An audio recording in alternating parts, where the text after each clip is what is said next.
afternoon. Good afternoon, everybody, and welcome to our practice facility and to our newest Boston Celtics. Welcome. Up here we have Steve Pagliuca, our co-owner. Next to Steve, our first-round pick, Jaylen Brown. Next to Jaylen, or if I say it correct, Guershon Yabusele. Bienvenue.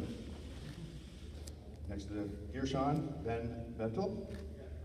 Next to Ben would be Ante Zizic. How'd I do? Okay? Okay. And next to Ante, we have Abdel Nader, President of Basketball Operations, Danny Hayne, and Head Coach Brad Stevens.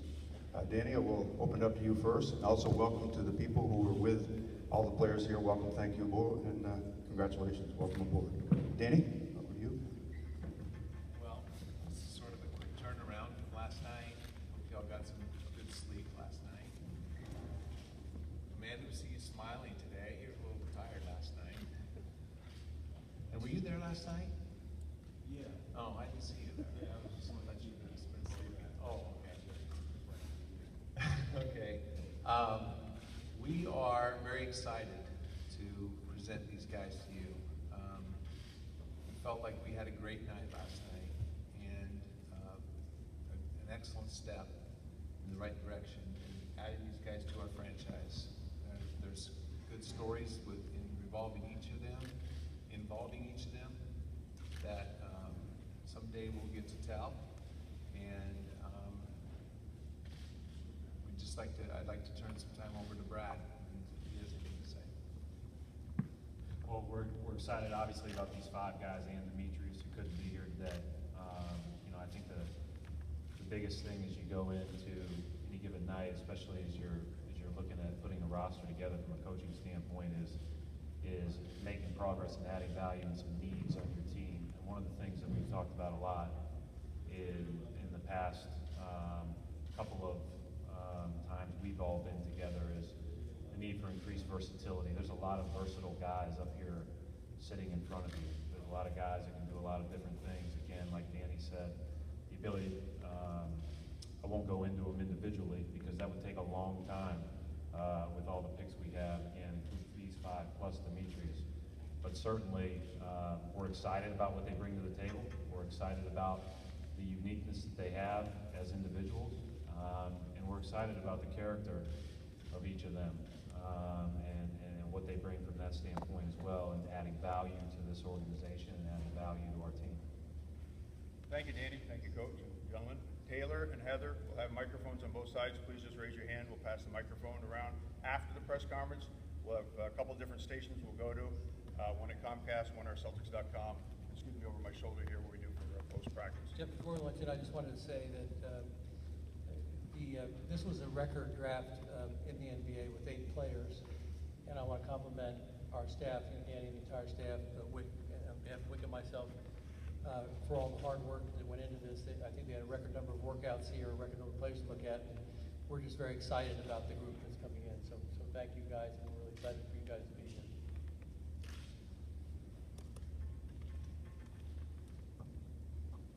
This question actually is for Danny. You've got a couple of international players. Have there been buyout discussions with their teams overseas? And do you anticipate both of those guys being available for summer?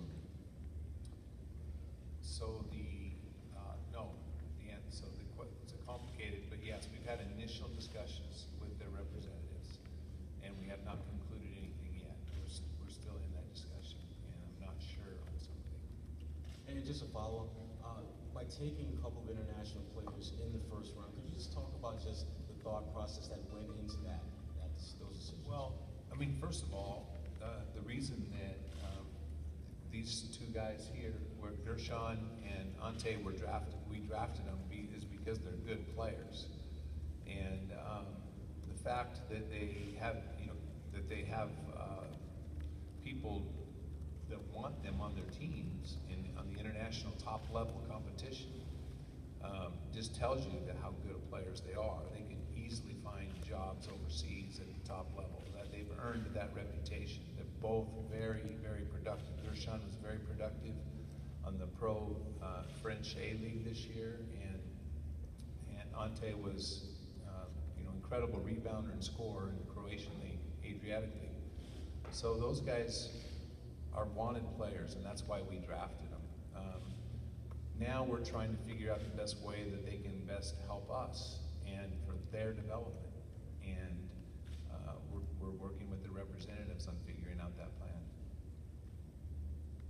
Ben, you know, obviously you play college ball in this area, so when you heard your name called with the Celtics, I mean, what was that like, just hear that?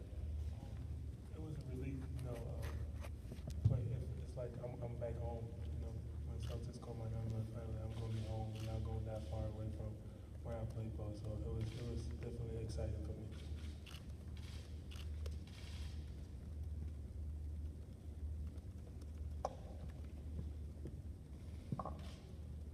Well, congratulations to all of you. But Jaylen, this question is for you. First off, just what do you want to tell Celtics fans about yourself and the type of style you're bringing to Boston? First off, I want to say my excitement level between 1 and 10, I'm about at 12 right now. So I'm very happy to be here, and I'm gonna go to war for the city. I'm gonna play passionate and leave it all on the floor every night.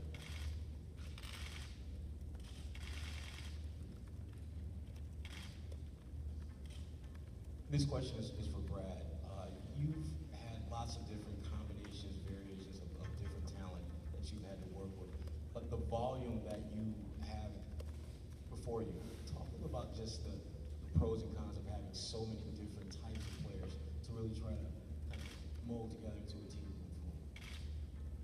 Well, obviously, when I'm coaching the team, next time I'm the head coach, because I'm not the head coach in the summer league, we'll have 15 players. So, you know, that works itself out in a lot of ways. And then, you know, I've always said, and since the time I was at Butler, that you know, I only look at the game in really 4 spots, and that is, you know, ball handlers and then wings, and then guys that can play kind of that 3-4 swing spot, and then bigs. And the more versatile, the more positionless, the better. And I think that overall provides more opportunity than it does not, you know. And so I think that's a positive thing when you're talking about guys that can do a bunch of different things and do it at different positions.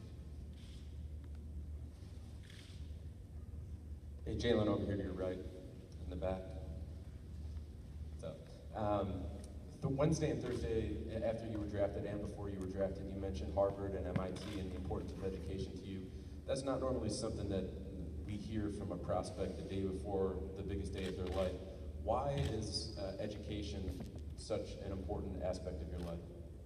Well, I give credit to my parents. My mom, she was educated, so she always put it into us that education was important. So growing up, I mean, I couldn't play basketball, I couldn't go outside unless I finished my homework. So it kind of just stuck with us as we got older. But I know I'm familiar with the area of Cambridge, you know, MIT and Harvard and things like that are around. So when I was excited about coming to Boston, I heard I was coming, those were the first things that came to mind. This is for Danny and Brad. How was having 8 picks in the draft? And could you say that I'm pretty clear that you wouldn't trade me for a first rounder? I would trade you for a good secretary right now. And even when you were playing for us, I would have at times. Would you want to be in that position again, or with 8 just like that? 8's a lot. I mean, I can't lie about that. I mean, it was the last few months and this whole year, it's been quite a task. And all the workouts that we had and all the evaluations, it was much different than I even thought that we've been through before. But we have a great coaching staff, and I have a great staff, and I think that we did a really good job of evaluating these players. But, you know, we really don't know that until 3 years from now. And we'll know how good we did in this year's draft and how good the players turn out. But yeah, it was a monumental task this year.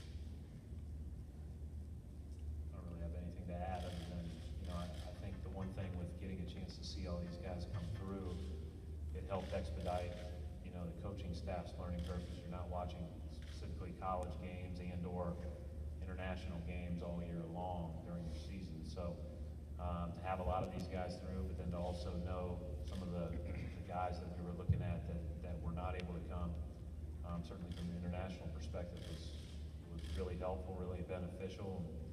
Our staff put a lot of work in to try to catch up. And, you know, these guys are really good players that are sitting right here with us. And I thought there were other good players that were on that list that didn't get drafted. So there's a lot of good players that you don't know how it's going to work itself out. And the magic is in the work from here on out.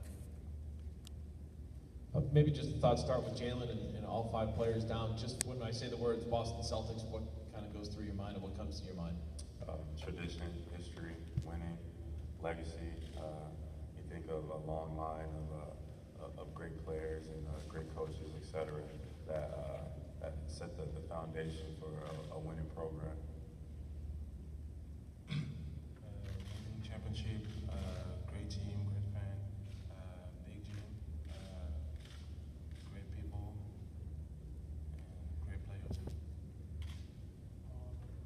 Desire, hard work, passionate, the family atmosphere around in New England and stuff. A great team, championship, great players, great fans, and everything. I would say great organization, passionate fans, winning environment. It's great to start. You all should have said great coach.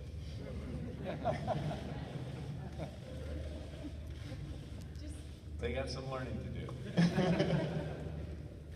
Danny, Brad, there was so much build up to the draft. What has the last 24 hours been like for both of you? And now being able to put it behind you and look forward, and just the excitement right now.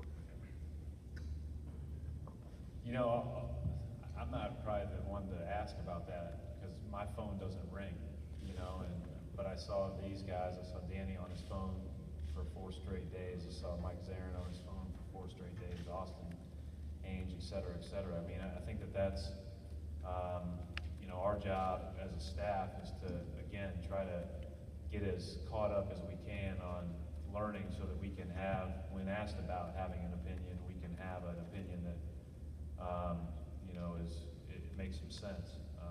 So I think I was more focused on just being ready for anything that may come down the pipe. And then certainly these guys are fielding all of the calls and all the talking from other teams. And it seemed, you know, I don't know that at the end of the day there were a lot of trades made really even across the whole league. But that didn't mean that the volume of calls sure didn't seem like a lot based on how often those phones were ringing. So there's a lot of talk about, you know, trades at this time of year, and you know, there's fewer trades made at this time in a lot of reasons because of preparation for free agency and cap flexibility, and a lot of trades that are being proposed and the trades that were even done, you know, are capable of, or they potentially prohibit you from doing your plans in free agency, and so there were a lot of calls. Don't let Brad fool you. Brad is working hard. I mean, we're on the phone and talking, and he's bringing me like 2 or 3 typewritten sheets of paper on what he thinks. His involvement is huge in this process, and his input is very well valued, as all his coaches are. Jaylen, could you describe for us your experience at UCal? Did you get a chance to improve and excel the way you would have liked, and what do you need to work on to make yourself more NBA ready? Well, it's all a learning experience for me. I went to college to learn and gain my experience from there. A lot of times people go, or players go to college and try to show how good they are, how great they are. For me, it was just a learning experience. So I grew a lot at Cal, learned a lot about myself. So everything I went through prepared me for what I have to go through now. So I'm completely prepared and I'm ready for my opportunity. Brad, in particular with Jaylen, what stood out to you? And you had 2 workouts here, and I'm sure you watched him on film as well. What stood out from this freshman in particular? Well, I think Jaylen's been a guy that, you know, from day one has been a guy that our front office has been really high on. And as we start to watch him up close and as you start to catch up, you can see why. You know, obviously in this league right now, one of the deciding factors in being able to compete at a high level is to be able to do multiple things with one person, right? So very few guys can move like Jaylen can move at his size and at his length. So the defensive versatility is a big piece of that should be transferable right away. And then the other thing that you see as you learn more about Jaylen, as you watch him more, is obviously the explosion, the work ethic. He came in and did a 3-on-3 workout. He also came in and did a 1-on-low workout. In both those workouts, his tempo was really good, which usually is a good indicator that he's going to make progress with his work because he understands how to work the right way. And you know, he really performed well in each of those workouts. And you know, there were a lot of good players in those spots to choose from, and you know, all those guys will have a chance to have great careers. And we thought Jaylen's versatility and Jaylen's drive to improve, you know, really made a great statement to us. I think that I want to give a little props to Scal, continuation on Brad. But Scal was the only one of you media people that I heard, and I don't pay attention to you all the time, but occasionally I'm listening. And Scal made a comment about, you know, in the draft, what an advantage it is to be able to play right away, physically, in the NBA. Did you make that comment on the air, Scal? Yeah, I thought so. And so I thought that was, but if you look down this list, right, down this row right here, you know, he is playing in a man's league. This guy is a man. Look at every one of these guys are grown men that can play physically in the NBA. And I think that instead of having to get their bodies ready and to get them mentally and emotionally prepared, and there's so many, and learning to live life and show up on time and you know, get a driver's license and buy groceries. I mean, these things sound simple and silly, but like these guys all right here are capable, and you know, wherever they go and wherever their journeys take them, they're ready to play. I think that gives them an advantage in starting their careers. Jaylen, two-part question. Obviously, Danny and Brad very fond of you. They talked about that aspect of your personality last night when they drafted you. I'm wondering, were you aware when you worked out here or shortly thereafter that they really appreciated your game? And secondly, do you think you have a point to prove as being the number 3 overall pick in the draft? Well, first, I didn't know. I had no idea what to but I always have a point to prove where I'm from. I have a chip on my shoulder at all times. So whether I was the 1 pick in the draft, 2, whatever spot, it's always something to prove. It's not about the position in the draft. I want to be a top 5 player in the league one day. And I've said that before, and I'll stick to it. Question for Brad. How much did you have to do with the last 2 picks, Demetrius and Ben? And how much, I mean, I'm sure you saw Ben a lot playing against Butler. You know, obviously, you watched the Big East pretty closely. Yeah, Ben almost had 50 against Butler the last time they played. No, he was, yeah, I saw Providence play a lot anyways, you know, because, you know, paying attention locally and in this area and everything else. And so I saw Ben play quite a bit, and obviously that helped, that familiarity helped. I recruited Demetrius pretty hard. Demetrius lived with a family of Butler grads, and so is a great kid, really a hard worker, great personality from the point guard position, and has some real athletic gifts. And it's been interesting because I've kind of watched from afar, and I don't get to watch them a ton. But when I have seen Notre Dame play, I've really enjoyed his progress as a point guard. You know, not only from the standpoint of shooting, scoring, and everything else, but making plays for everybody else. So yeah, there was a great deal of familiarity there, you know, and I'll be candid, and I thought both of those guys would go higher than they did, and so we were thrilled that they were available. Thank you, gentlemen, very much. Thank you, everybody. If you need more, we'll have, as I said, bring them by over here